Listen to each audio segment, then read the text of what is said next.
Soumini, bonjour. Bonjour, monsieur le journaliste. Hier, vous avez suivi le discours du chef de l'État devant l'ONU, où il a épinglé beaucoup de choses, mais dès l'entrée du jeu, quelles sont vos impressions par rapport à ces premiers discours? Oui, nous avons suivi le président Félix Tshisekedi du haut de la tribune des Nations Unies. Pour une première sortie, vraiment, c'est un discours qui nous a impressionnés. C'est un grand discours, comme on peut le dire. Hein.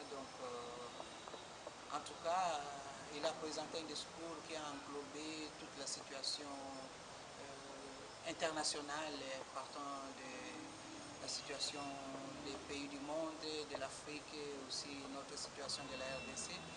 Vraiment, il n'a pas laissé des choses au hasard, c'est un bon discours.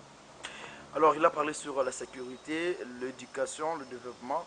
Pensez-vous qu'en RDC, on a encore besoin de discours, vu qu'il y a certains qui doutent encore par rapport à la gratuité de l'enseignement en RDC?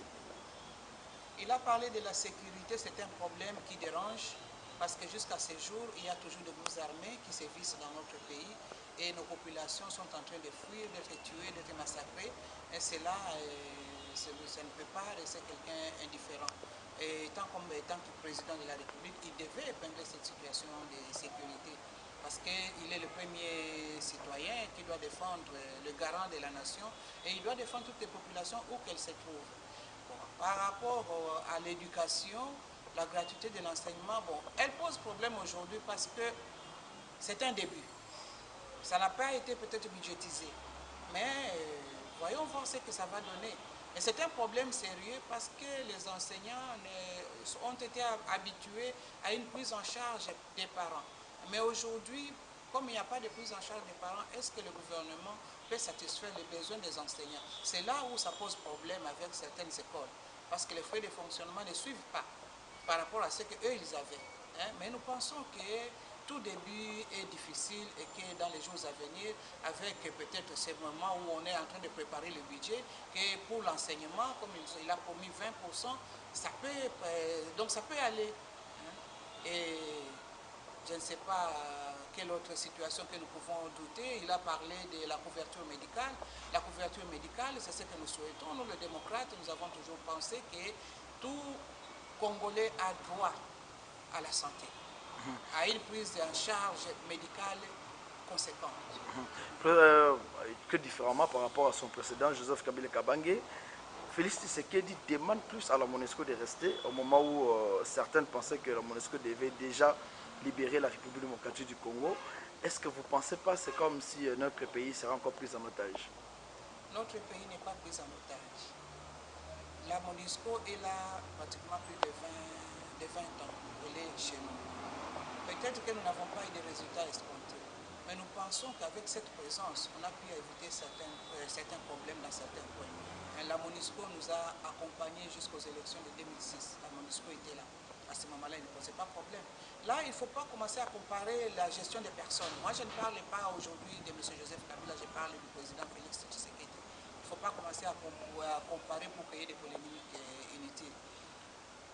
Ce qu'il a demandé à la MONUSCO, je pense qu'il y avait une nuance. La MONUSCO doit rester, mais pas avec un pléthore, mais avec des services qui peuvent nous amener à une victoire pour essayer d'éradiquer les problèmes de terrorisme, les problèmes des groupes armés qui peuvent nous accompagner pour que la RDC puisse réellement retrouver la paix. C'est cela que moi j'ai retenu. Et par rapport à la femme, puisque vous êtes une femme qui travaille, vous êtes politique aussi, est-ce qu'aujourd'hui l'effectif de femmes au sein du gouvernement répond favorablement aux attentes? Selon la Constitution qui a consacré la parité, ça n'a pas encore atteint les attentes, ça n'a même pas atteint les 30%, mais par rapport au gouvernement précédent, nous disons que c'est déjà un pas, on a atteint les 18%, c'est quand même quelque chose. Alors, il y a encore des choses à venir. Il y a les mandataires publics qu'on va peut-être placer. Je pense qu'à ce niveau-là, le président et avec les autres structures qui vont suivre, qui devront penser plus à la femme et ne pas la laisser pour compte. Parce que nous savons que dans les partis politiques, souvent, ce sont les présidents des partis qui se précipitent pour des postes. Hein. Et les femmes sont toujours dans des structures,